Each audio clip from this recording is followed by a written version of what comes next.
one big thing is nutritional IVs.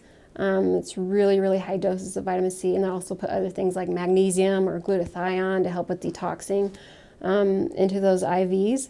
And some people have recovered from chronic Lyme or gone into remission from those.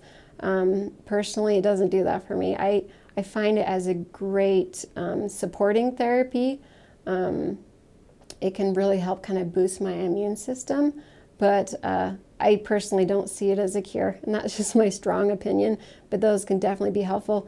But there are like other herbs, and right now I see a naturopathic doctor that's integrative. So again, she uses both antibiotics and like herbals to treat because our organs are damaged. So this has hit me really hard with my thyroid and with my hormones.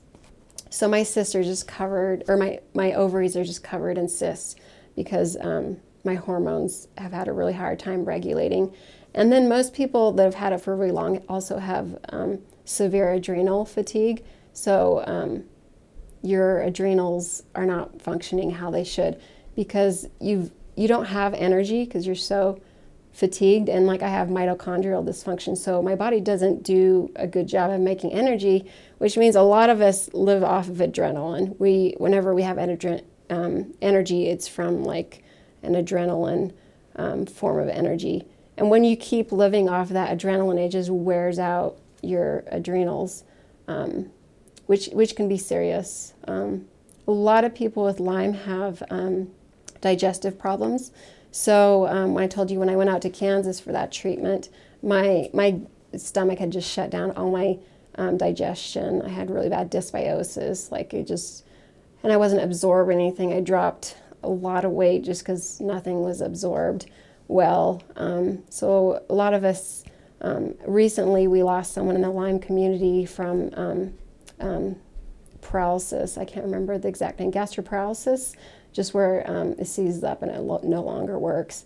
Unfortunately, also a lot of deaths are from suicide because, again, there is no cure and is not well recognized, so it doesn't get the support that illnesses like cancer do.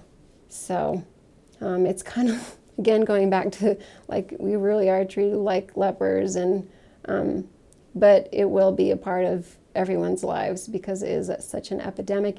And it is in all 50 states, according to ILADS. IDSA, they disagree with that. But from my personal experience of being involved with the Utah Lyme Disease Alliance, we get so many people contacting us. I mean, at least a couple weeks saying, I'm in Utah and I got bit and I'm sick and I need to find a doctor and I need to get help.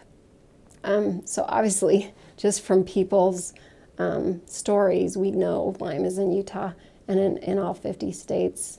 I know some people move to Hawaii just to try to avoid reinfection, because some people will even get their Lyme to a good place and then they'll get reinfected because they live in areas like the Northeast that it's so prevalent.